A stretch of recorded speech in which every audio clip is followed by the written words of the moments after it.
à tous dans le débrief. Aujourd'hui, nous allons parler de la liberté de la presse en Afrique. La liberté de la presse, comme on le dit assez souvent, est l'un des principes fondamentaux des systèmes démocratiques qui reposent sur la liberté d'opinion et de la liberté d'expression. Mais selon le dernier rapport de Reporters sans frontières qui fait état d'une montée de l'hostilité envers les médias et les journalistes dans le monde, il reste encore des pas à franchir. Les journalistes dans l'exercice plutôt de leurs fonctions sont souvent confrontés à certaines contraintes. Un tour d'horizon donc pour parler des acquis et des défis de la presse africaine avant de terminer par le cas du Sénégal. Et pour en parler, nous avons l'honneur de recevoir aujourd'hui M. Bakary Domingo Mané, journaliste formateur, également président du Conseil d'observation des règles d'éthique et de déontologie, le CORED. Merci M. Mané. C'est un plaisir de vous recevoir sur Médian TV Afrique et avec lui, Madame Diatoussi Sebadiane, également journaliste, ancienne secrétaire générale du syndicat des professionnels de l'information et de la communication du Sénégal. Merci. Bonsoir, merci. Que des invités de marque en tout cas. La première question qui va aller directement à Monsieur Mané, quel est selon vous l'état actuel dans le continent de manière générale de la liberté de la presse? Écoute, je pense que l'état actuel de la liberté de la presse n'est pas un état uniforme. Hein. Tout dépend des Afriques, puisque je pense que c'est au niveau de l'Afrique de l'Est, l'Afrique centrale, n'est-ce pas, qu'on trouve beaucoup de problèmes, n'est-ce pas, auxquels les confrères de presse sont confrontés. Quand vous prenez un peu l'Afrique de l'Ouest, là, vraiment, bon, la liberté de presse porte plus ou moins mieux. Même à ce niveau-là aussi, c'est en dents de scie.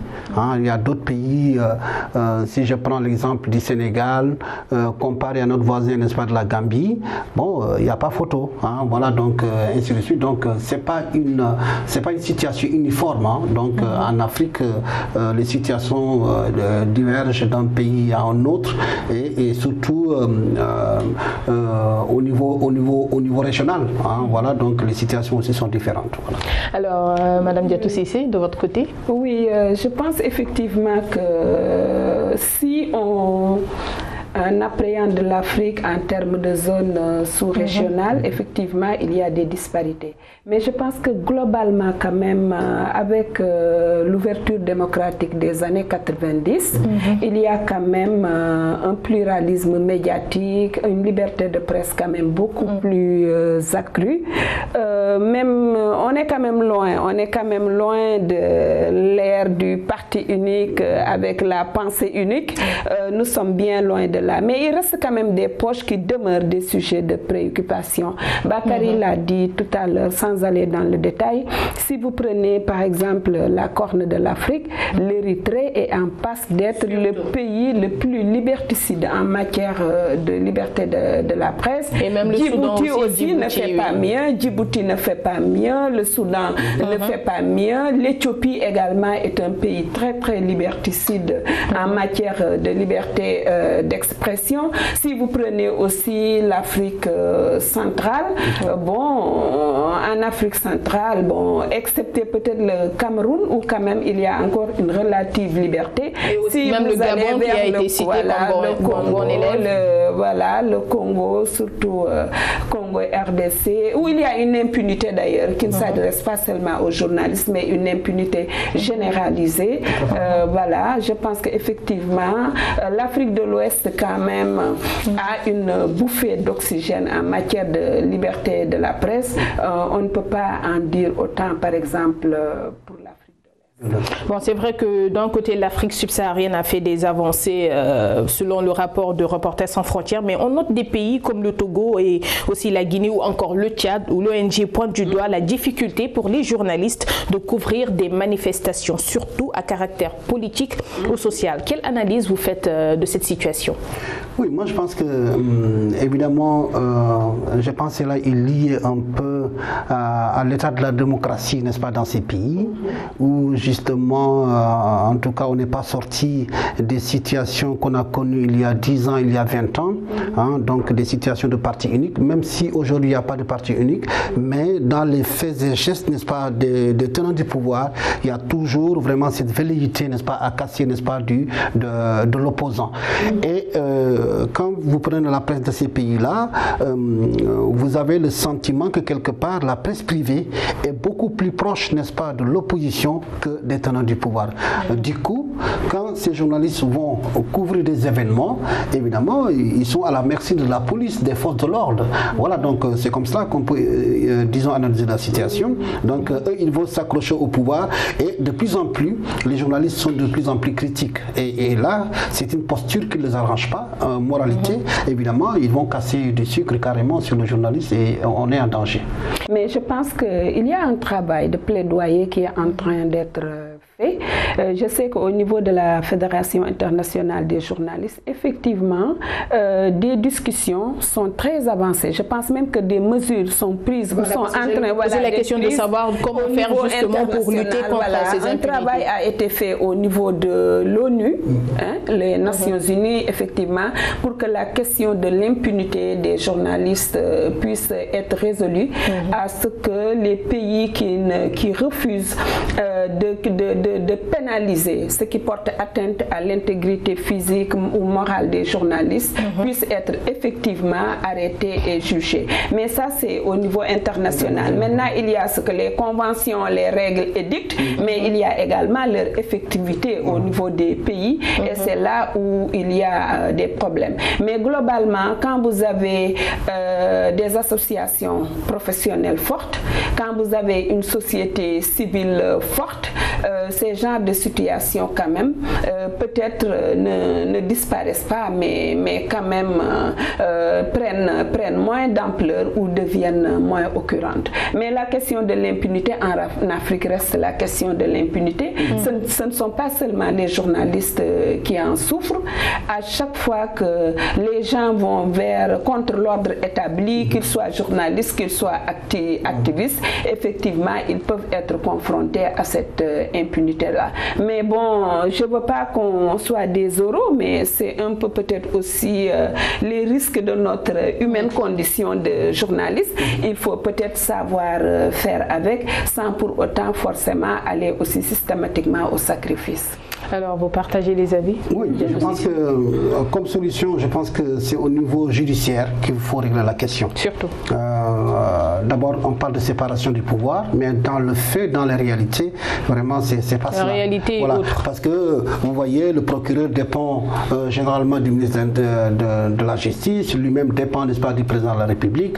Quand il y a un dossier, n'est-ce pas, qui atterrit et qui n'arrange pas les partis au pouvoir, évidemment, vous voyez, c'est la question de l'impunité, n'est-ce pas, sur Gérald. Et parlons même des partis au pouvoir. Vous savez que la presse joue un rôle dans la démocratie, d'être un puissant levier de contrôle.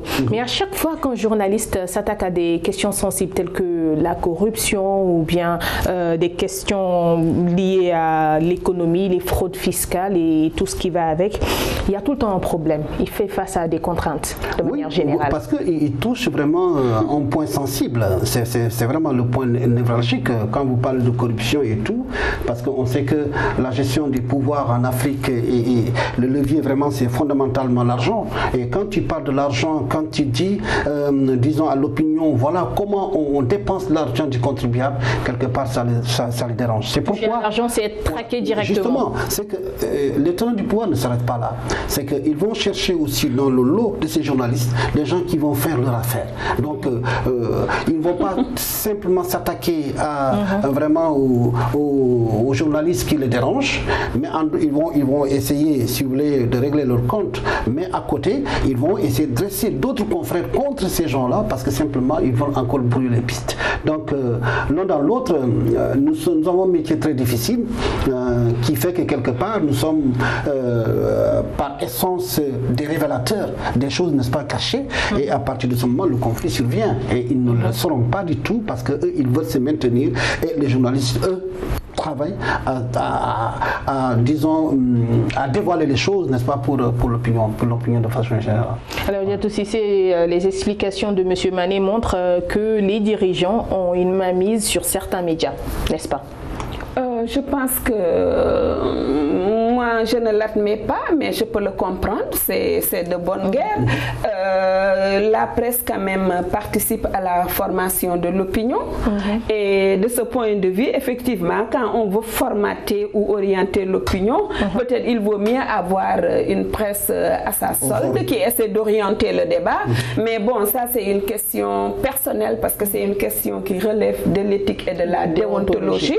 Il revient à chacun de voir jusqu'où il est prêt à honorer l'éthique et la déontologie. Je ne vous coupe pas, mais surtout avec ce nouveau mode économique de la presse africaine qui est conditionné par les pouvoirs publics. Je ne sais pas qu'est-ce qu'on appelle modèle économique conditionné. Bon, je donne un petit exemple, comme par exemple, c'est vrai que la question du per diem en général, on évite assez souvent cette question-là, mais qui pose beaucoup de problèmes. Autrement dit, certains médias qui recrutent des journalistes ne payent pas. Il y en a qui sont payés selon l'article ou bien qui va peut-être en faveur de certains hommes politiques qui mettent de l'argent pour certains articles. Tout ça, ce sont des problèmes auxquels nous faisons face. Oui, mais là, je pense que ça dépasse les pouvoirs publics. Ça pose d'abord le problème de la précarité qui sévit de plus en plus dans les entreprises de presse. Mais au-delà, ça touche aux idéaux qui prévalent à la création d'une entreprise de presse. Est-ce que ouvrir une entreprise de presse, c'est quelque part avoir un projet démocratique, un projet pour renforcer la démocratie, ou est-ce que c'est comme ouvrir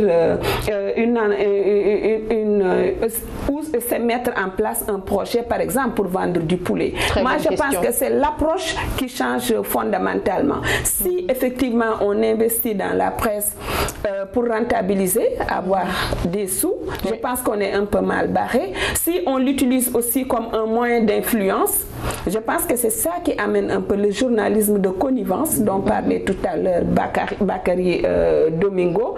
Mais je pense qu'il faut dissocier les choses. Il y a les problèmes qui sont inhérents à la presse elle-même en tant que secteur. Maintenant, là où on peut interroger la question des pouvoirs politiques, c'est de savoir quelle est leur politique sectorielle en direction des médias. De quelle presse ils rêvent pour leur pays? De quelle presse ils rêvent pour accompagner la démocratie? Je pense que c'est un secteur globalement qui est laissé quand même à lui-même, qui essaie de se dépatouiller comme il peut. Et résultat des courses, effectivement, on a plein d'entreprises de presse en fait qui ne sont réellement pas des entreprises, qui ne payent pas les minima salariaux prévus, qui ne mettent pas les reporters dans des conditions basiques mais acceptables pour pouvoir faire de la production, faire des reportages, faire des dossiers, faire des enquêtes. Effectivement, ça c'est des points effectivement de vulnérabilité à la presse et ça expose effectivement à la corruption, à la pression de tous les pouvoirs d'argent et de tous les lobbies. Le problème est plus profond que cela. Oui, c'est-à-dire que le modèle économique de nos entreprises de presse fragilise quelque part, n'est-ce pas, les entreprises de presse. Tout le monde le sait. Si on prend l'exemple du Sénégal, donc ici, presque 90% des sociétés de presse, évidemment, ont des problèmes. Quand je dis problème, même pour vraiment régler la question des salaires, n'est-ce pas, ces sociétés ont des problèmes. Moralité, les confrères qui travaillent, ils sont exposés nuit et jour, c'est vrai, mais quand même, pour moi, de mon point de vue, c'est pas parce qu'un individu, un journaliste est exposé qu'il ne doit pas respecter l'éthique et la déontologie. Là n'est pas la question. Donc, tout est question, pour moi, de mon point de vue, de personnalité, de la personne, n'est-ce pas, qui exerce ce métier. Mais dans tous les cas, le modèle économique fragilise, n'est-ce pas, les confrères, et du coup, comme l'a dit Mme Diatou, ça amène ce qu'on appelle aujourd'hui le journalisme de connivence. connivence, de connivence. Et certains patrons de presse ont tué à Dia avec, disons, les tenants du pouvoir. Donc, et là, quelque part, ça pose problème parce que ce sont ces mêmes gens-là qui vont influencer le travail, n'est-ce pas, des journalistes à la base. Donc, et c'est pas bien pour la démocratie. Je pense que c'est pourquoi moi le modèle de Mediapart vraiment me fascine. Parce que pourquoi ici on crée les conditions de l'indépendance des journalistes. Donc avec des citoyens, n'est-ce pas, qui cotisent plus ou moins pour ces journalistes. Donc c'est des gens qui sont à l'abri. Donc tant que les journalistes aussi ne sont pas à l'abri, c'est vraiment la liberté d'expression ou pardon, la liberté de presse, n'est-ce pas, qui risque de prendre, n'est-ce pas, un sacré coup. Voilà. Mais vu toute cette situation-là, on se pose la question de savoir si la presse est réellement libre en Afrique. Oui, vous savez, la liberté, d'abord, c'est quoi la liberté? La liberté, est-ce que ça signifie dire tout ce que l'on veut? Ou bien, dans ce que l'on veut, il y a des balises. Donc, je pense que si on admet que la liberté, il y a des balises, c'est qu'on peut parler de liberté de presse en Afrique. Mais et elle est indépendante aussi. Voilà, elle est indépendante. Elle est indépendante aussi. De quelle Afrique parle-t-on aussi? Donc c'était une autre question de départ. La liberté ici, comme je l'ai dit, moi je pense que c'est d'abord au niveau individuel. La base, c'est d'abord l'individu, le journaliste qui travaille, qui croit à des valeurs, qui se dit, quelles que soient les difficultés, moi je veux vraiment faire le travail comme me demande l'éthique et la déontologie. Oui, surtout. Donc on peut te donner toutes les conditions de liberté. Mais toi, tu choisis d'être dans des chaînes. On en a vu, parce qu'il y a des gens qui s'enchaînent carrément, alors qu'on leur donne la liberté, n'est-ce pas, d'exercer le métier. Donc, je pense que, bon, si on prend l'exemple de quelques pays, les dispositions judiciaires facilitent le travail plus ou moins, n'est-ce pas, du journaliste. Je pense qu'on aura l'occasion de venir sur le code de la presse pour le Sénégal, mais dans d'autres pays, évidemment, cela facilite le travail des journalistes, mais évidemment, il y a toujours des freins, il y a toujours des freins, des barrières qui sont là, malheureusement. Alors, je vais vous retourner la même question. Est-elle libre et indépendante en Afrique, la presse? Oui, je pense que Bakary a raison. Il n'y a pas de liberté totale, de liberté débridée. Ne serait-ce que la charte de Munich, qui régit la profession de journaliste, déjà met des balises. On ne peut pas avoir une liberté qui n'est pas quand même encadrée, parce que, bon, trivialement, on dit votre liberté s'arrête là où commence celle des autres. Et je pense que parfois aussi, à notre corps défendant, nous journalistes, il faudra bien l'accepter. Maintenant, je ne sais pas, je ne sais pas si on est libre, si on est indépendant. Le débat sur l'objectivité, on en revient, mais je pense qu'au moins, le souci d'honnêteté dans le travail quotidien du journaliste, l'effort à être à équidistant de l'événement, des acteurs de l'événement, comme le dit Bakary, moi je pense que quand même ça reste largement à la portée des journalistes qui veulent honorer l'éthique et la déontologie de leur métier. Maintenant, on peut être dans un environnement, on a vu en France de grands groupes de presse qui sont contrôlés par des magnats financiers. Vous avez suivi un peu le documentaire de Canal sur Bolloré qui a été diffusé, et voilà que Canal même serait contraint de retirer tout ça. Les puissances d'argent, les lobbies et les groupes ne vont jamais s'éloigner effectivement de la presse, et Bakary a raison. Je pense qu'un modèle économique qui permet à un magnat qui a des intérêts financiers énormes à préserver, à contrôler un groupe de presse, effectivement ça c'est de nature à porter atteinte effectivement à l'indépendance de l'entreprise de presse. Et si on prend le cas typique de la France, vous avez bien vu qu'il y a parfois des démissions en cascade. Dès qu'une main financière s'empare du journal, les journalistes dans l'âme finissent par partir. Malheureusement, mais dans tout cela, Reporters sans frontières note quand même une légère progression dans la zone subsaharienne, avec le Burkina Faso qui est le premier pays en Afrique francophone. Et là, c'est une transition directement vers le cas du Sénégal, mais ça sera dans la seconde partie. Restez avec nous, nous revenons dans quelques instants.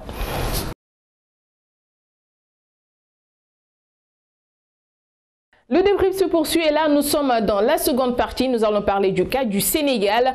Le pays est classé 7e au niveau africain et 58e au niveau mondial. Il a beaucoup à faire en matière de liberté de la presse, n'est-ce pas, Monsieur Mané? Oui, d'abord il faut s'en féliciter. Donc ça veut dire que le Sénégal a gagné quelques points et on connaît la raison. La raison c'est le vote, n'est-ce pas, du code. Voilà, ça il faut s'en féliciter, même si évidemment il y a beaucoup de choses à faire. Ça, je pense que pour des raisons stratégiques, nous avons dit qu'on n'allait pas jeter l'enfant avec l'eau du bain. Donc nous avons accepté. Maintenant, le vrai combat commence. Parce que quand vous regardez des dispositions à l'intérieur du code, il y a beaucoup de dispositions, n'est-ce pas, liberticides.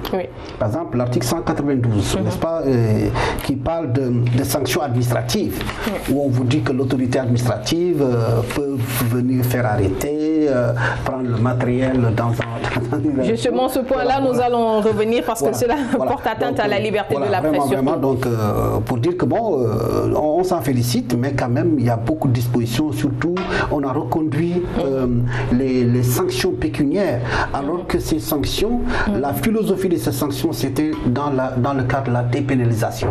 Du délit de presse. Le délit de presse. Donc, ils n'en veulent pas, mais ils conservent, n'est-ce pas, les sanctions. C'est pourquoi vraiment, ça étouffe quelque part, n'est-ce pas, les journalistes, même s'il faut se féliciter que par rapport maintenant à la situation économique, il y a le fond, les choses se sont améliorées.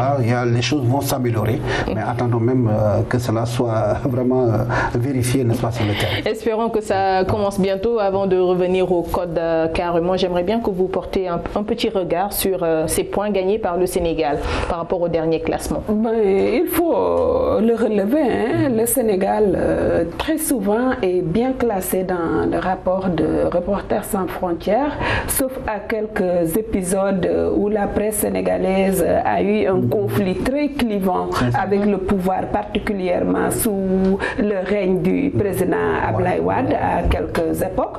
Mais globalement, le Sénégal est bien placé. Maintenant, je ne pense pas que ce soit du fait du prince. Ce pays, quand même, est un pays de tradition, a une tradition en matière de liberté d'expression. Si vous prenez la période coloniale, déjà, rien que sous l'ère coloniale, il y avait plus de 30 publications au Sénégal. Donc, on a une tradition de liberté d'expression. Et je pense que vous pouvez enlever aux Sénégalais ce que vous voulez. Vous pouvez leur ôter le pain de la bouche, mais vous ne pouvez pas les empêcher de travailler. C'est heureux qu'on soit donc sur le peloton de tête. Maintenant, il faut voir par rapport au nouveau code de la presse qui, sur les aspects infractions ou délits de presse, à mon avis, quand même, reste très répressif. On va voir ce que ça va donner, mais d'ores et déjà, j'ai l'habitude de le dire sur les plateaux. Moi, je ne m'arrache pas les cheveux, parce que de toute façon aussi, nous avons une tradition de lutte. En tant que presse, nous sommes toujours organisés pour nous défendre, et on a emporté des bagarres ici, non pas parce qu'on n'avait même pas forcément raison, mais parce que également on a su se battre, et si on doit en arriver là, on va refourbir nos armes et on va se battre pour que on ne puisse pas fermer systématiquement des entreprises de presse, casser du journaliste ou du technicien comme on veut. Je pense que quand même on est préparé à faire face à ce genre d'éventualité. Déjà, selon Reporters sans frontières, il trouve que le nouveau code de la presse au Sénégal n'est pas la meilleure garantie pour qu'il puisse avoir une éclosion de la liberté de la presse. Vous pensez quoi déjà de ces arguments? Absolument. Je pense que les acteurs qui étaient à la base dans le comité scientifique, qui ont élaboré l'essentiel du contenu de ce code, dont je faisais partie au nom du SYNPICS, à l'arrivée, nous sommes très déçus, parce que effectivement, ce code a été tripatouillé. Le résultat, pour ce qui concerne les aspects liés au délit de presse, ce qui a été voté à l'Assemblée nationale, vous pensez bien que ça ne peut pas être une proposition de la profession. Je pense que l'Assemblée nationale n'a pas su prendre de la hauteur pour pour légiférer pour l'intérêt de la démocratie sénégalaise. Ils ont préféré légiférer pour les brebis galeuses de la profession parce qu'il faut accepter qu'ils existent. Je pense qu'on a été pénalisé à cause des dérives qui surviennent ça et là dans les pratiques professionnelles peu orthodoxes. Et je pense que toute loi a le caractère de son contexte. Je pense que c'est un contexte où la presse sénégalaise effectivement a besoin de redorer un peu son blason, a besoin de reconstruire davantage sa crédibilité et sa rigueur. C'est pour ça que peut-être que cette loi a été votée. Pour moi, c'est pas une loi pour la démocratie, même si quand même, comme l'a dit Bakary, il ne faut pas tout mettre à la poubelle. Il y a quand même des avancées sur un peu le statut du journaliste, sur l'encadrement un peu de la profession, sur le futur de l'entreprise de presse. C'est seulement sur les aspects liés aux sanctions, effectivement, qu'il y a eu un véritable coup de jarnac de la part de ceux qui ont voté cette loi à l'Assemblée nationale. Mais anyway, comme on dit, moi je reste sereine parce que dans des contextes difficiles, la presse sénégalaise a toujours su se battre aussi, voilà, pour ne pas se faire bâillonner. Et je n'exclus pas que si ce code entre en vigueur, qu'on retrouve vraiment les démonstrations dans la rue pour des atteintes à la liberté de la presse. On n'est pas à l'abri de ces scènes-là, malheureusement. Malheureusement, M. Mané, que pensez-vous déjà des arguments de Reporters sans frontières? Oui, je pense que Reporters sans frontières a raison. Vous savez, vous prenez une notion comme celle de secret défense. Oui. C'est-à-dire aujourd'hui le journaliste peut mener une enquête sur un sujet, on lui oppose, n'est-ce pas, la notion de secret défense. Donc il ne peut plus progresser, n'est-ce pas, dans son... si bien que nous, quand on a découvert le texte la veille même du vote, parce que le texte avait disparu entre le ministère, n'est-ce pas, de la communication et la présidence. Même ceux du ministère de la communication n'avaient plus d'emprise sur le texte lui-même. Donc tout a été concocté, n'est-ce pas, au niveau de la présidence. Moralité, ils ont ajouté des choses vraiment auxquelles on n'a jamais pensé, nous journalistes. Hein, voilà. Donc le code nous était presque étranger. Mais y a-t-il pas eu discussion avant l'adoption de ce projet-là? Si, il y avait une discussion en amont, mais le texte, une fois renvoyé au niveau du ministère de la communication, voilà, ils ont été violés. Voilà, ils ont été dessaisis carrément. Le texte est allé à la présidence. Nous, on l'a découvert la veille du vote. Hein, la veille du vote, qu'est-ce qu'on a fait? On était obligé d'aller voir le ministre en lui disant mais il y a des choses vraiment. Nous voudrions que, on a mobilisé certains de nos amis députés pour qu'ils plaident et qu'on sorte. Mais bon, on ne pouvait pas rattraper, on ne pouvait pas tout rattraper. Même la notion, on a dit pour la notion. Qu'est-ce que vous mettez dans secret défense? Et il faut le définir dans le texte. Voilà. Donc l'un dans l'autre, pour moi, c'est un code liberticide. Ça, il faut le dire. Hein. Et surtout les sanctions pécuniaires. Vraiment, c'est parce qu'aujourd'hui, avec la fragilité économique, n'est-ce pas, de nos entreprises, tu ne peux pas demander à une entreprise de payer une amende de 10 millions. Mais attends, il va faire une boutique. Parce qu'il n'a même pas de quoi assurer, n'est-ce pas, les salaires. Voilà. Donc, comme l'a dit Diatou, une fois de plus, nous devons accepter en se disant, bon, le combat ne fait que commencer maintenant. Alors, Diatou Cissé a parlé tout à l'heure de brebis galeuses au niveau de la presse. Vous, déjà, votre organisation, que faites-vous pour lutter contre ce fléau qui gangrène plutôt notre métier? Vous savez, on avait parlé du modèle économique qui expose aujourd'hui beaucoup d'entreprises de presse. Vous allez voir des entreprises qui sont complètement, disons, en faillite. Mais quand vous voyez le train de vie du patron, entre guillemets, ça n'a absolument rien à voir avec ce qui se vit à l'intérieur, n'est-ce pas, de ces entreprises. Moralité, il y a des confrères dont la déontologie, c'est pas leur dada, ils veulent faire comme le patron, n'est-ce pas, qui a une maison, qui a une villa, qui a une voiture. Eux aussi, ils veulent faire la même chose. Heureusement qu'ils ne sont pas nombreux. C'est-à-dire que la majorité aujourd'hui des journalistes sénégalais, quand même, vraiment, c'est des gens vraiment de valeur, hein, qui pensent que vraiment ce métier, ils l'ont choisi par conviction. Et ils sont prêts vraiment à mettre du sien, vraiment, quel que soit les difficultés auxquelles, n'est-ce pas, ils sont confrontés. Mais cela remet en cause la crédibilité d'une certaine presse. Oui, on parle d'une certaine presse, mais une fois de plus, ces brebis galeuses, ils ne sont pas nombreuses. Même si, disons, les dégâts qu'ils commettent sont encore beaucoup plus énormes. Hein, c'est vrai parce que quand quelqu'un fait du bien à côté de quelqu'un qui fait du mal, généralement, celui qui fait le mal couvre celui qui fait le bien, malheureusement. Et ce à quoi nous sommes confrontés aujourd'hui, il y a une sorte de, surtout chez certains confrères, une sorte de sortie de crise individuelle qui fait que quelque part, les gens, tout ce qui est éthique et déontologie, ce n'est pas le problème. Voilà. Alors, si on parle beaucoup du délit de presse, c'est le point déjà phare de ce code de la presse, mais parlez-nous un peu des avantages de la dépénalisation du délit de presse.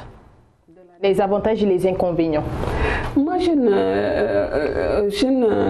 ne sais pas trop. Pour la journaliste que je suis, pour l'activiste des libertés en général que je suis, bon, je ne vais pas dire que je suis une anarchiste, mais moi, autant il y a des libertés, autant je suis à l'aise, même si la liberté intègre forcément également la responsabilité. Mais on ne sait pas, parce que moi personnellement j'ai été surprise que le Sénégal fasse moins que le Togo et le Niger, qui ont quand même par exemple dépénalisé les délits de presse. Et en termes de dépénalisation même, parlons-en. Il n'a jamais été dit que les journalistes sont soustraits des rigueurs de la justice. Ça n'a jamais été dit. Ça a été très bien délimité. Lorsqu'un journaliste conduit effectivement en état d'ébriété, même s'il allait en reportage, le code pénal, dans sa rigueur, doit lui être appliqué. Parce qu'avant tout, il est citoyen. Ce n'est pas de ça qu'on parle. Ce dont on parlait, c'est qu'effectivement, dans l'exercice proprement dit de son métier de journaliste, où il n'est pas à l'abri d'erreurs, où il n'est pas à l'abri de manipulation, parce que c'est quand même pas une science exacte, le journaliste, on pouvait enlever les peines privatives de liberté. En fait, c'est de ça qu'il s'agit, enlever les peines privatives de liberté pour les remplacer par exemple par des sanctions pécuniaires. Mais il y a une analyse du contexte qui a prévalu. Il est arrivé effectivement que du bon vouloir du procureur sous contrôle, qu'un journaliste soit maintenu dans les liens de la détention. Et puis, à l'arrivée, on le juge, on dit, bon, il y a le délit de diffamation ou de trouble à l'ordre public n'est pas avéré, vous pouvez retourner à votre rédaction.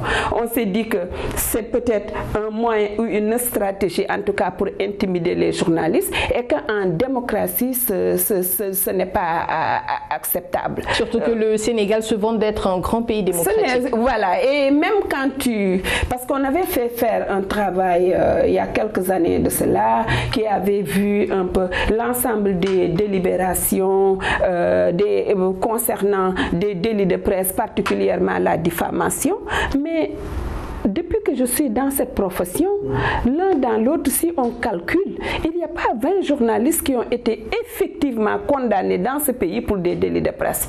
Quel est donc un peu, qu'est-ce qui fait diable dans un contexte comme ça qui justifierait qu'on puisse corser les peines? Je pense qu'on a corsé les peines parce qu'on n'a pas légiféré pour la démocratie pour moi. Pour moi, c'est des hommes politiques qui légifèrent contre des journalistes qui parfois, au gré des circonstances, sont soit leurs acolytes, soit leurs ennemis jurés. Je pense que c'est ça qui a vicié un peu les choses, parce que quand on va aux sanctions administratives, mais dans le texte également, je pense qu'on n'a pas manqué aussi de vigilance, même pour les sanctions administratives, etc.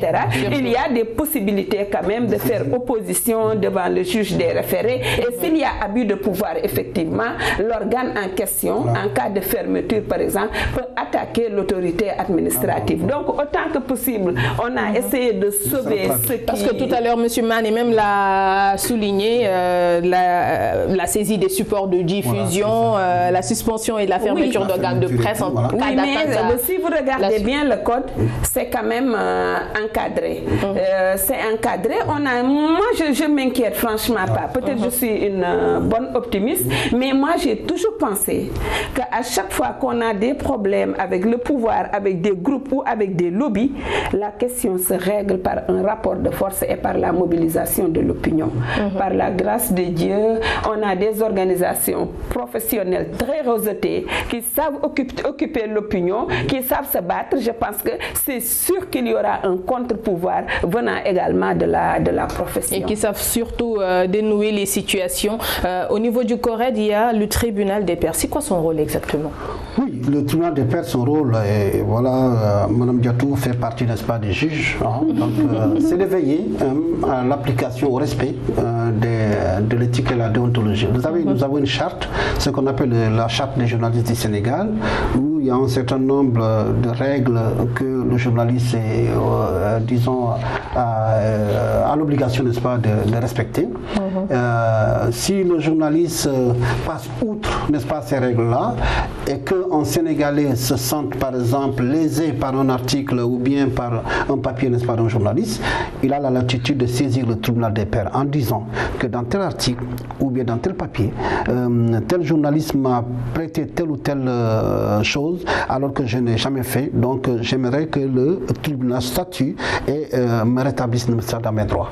Donc en ce moment, le président du tribunal, disons, saisit, n'est-ce pas, le tribunal des pairs, le président, n'est-ce pas, du CORED saisit les pairs, ensuite qui vont maintenant statuer sur la requête. Donc voilà. Le tribunal a un rôle avant-gardiste. Oui, c'est en même temps un rôle avant-gardiste, puisqu'on n'entend pas seulement que la saisine, c'est-à-dire que le tribunal aussi s'auto-saisit aussi. Il y a des cas où le tribunal s'est auto-saisi, donc on n'attend pas que, bon, que disons, un citoyen lambda, n'est-ce pas, nous saisisse.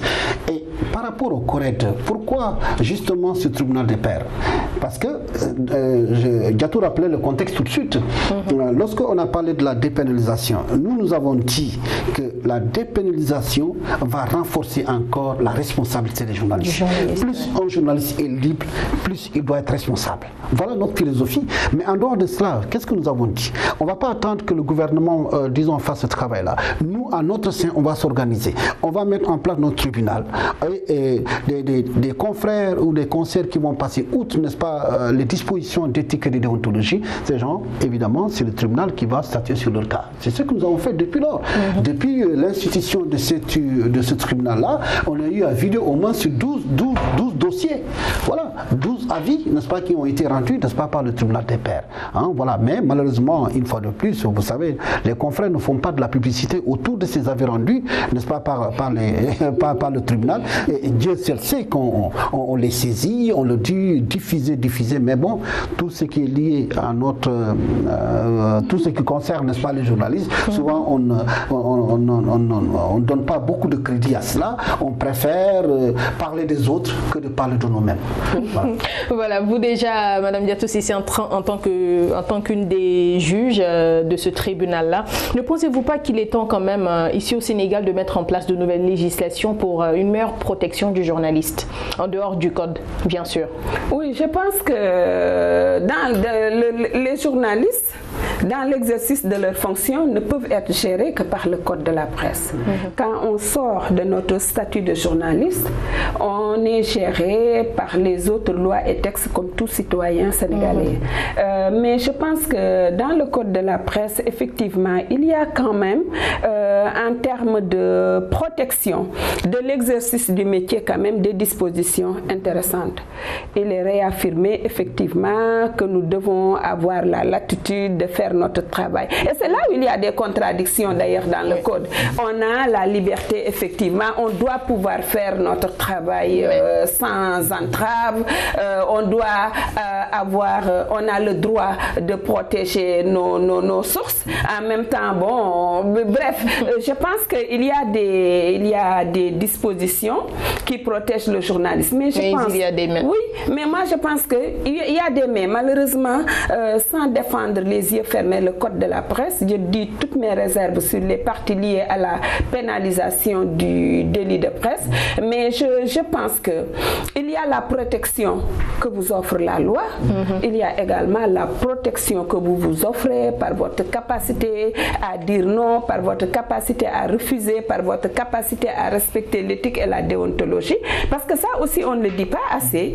Effectivement, il y a eu des procès contre des journalistes ici, mais le tribunal, le juge en son âme et conscience a relaxé les journalistes. Cela veut dire tout simplement qu'ils ont fait leur travail en toute éthique et en toute déontologie. Maintenant, nous, on ne cherche pas à être une catégorie de citoyens à part. Toutes les dispositions qui protègent le citoyen, effectivement, doivent nous être applicables. Pour revenir peut-être rapidement au code, il y a des dispositions nouvelles. N'importe quel homme de tenue pouvait se permettre de prendre une caméra, de la fracasser, de casser un appareil photo ou de le confisquer. Vous allez voir que dans le nouveau code, ce n'est plus possible. C'est un délit.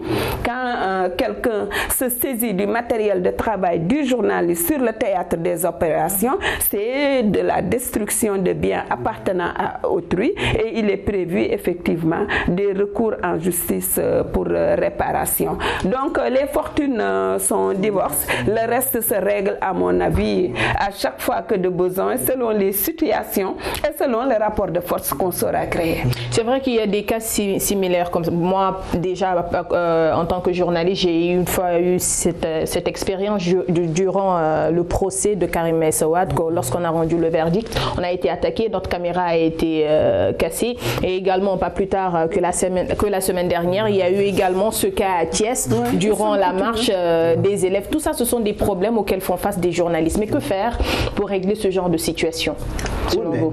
Peut-être que faire c'est, je pense d'abord, c'est la sensibilisation au niveau des forces de l'ordre. Et par rapport à ce niveau-là,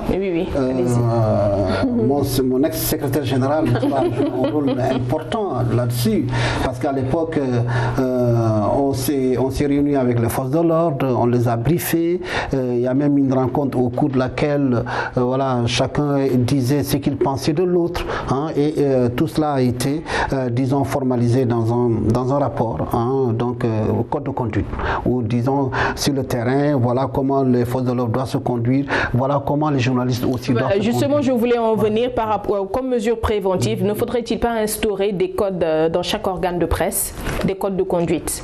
Oui. Comme vous le dites là. Mais peut-être des codes qui transcendent, n'est-ce pas, carrément les rédactions, que ce soit au niveau national, au niveau du SYNPICS, qui a déjà eu vraiment un code pareil, ou des codes de conduite pareils. Je pense que c'est ce qu'il faut renouveler. Il faut encore partager ces codes-là avec le reste, n'est-ce pas, des confrères. Par exemple, parmi les mesures de sécurité, on vous dit, lorsque vous allez sur le terrain des opérations, et que des forces de l'ordre, disons, obstruent ou du moins ne veulent pas que vous fassiez votre boulot, n'allez pas vous adresser aux subalternes.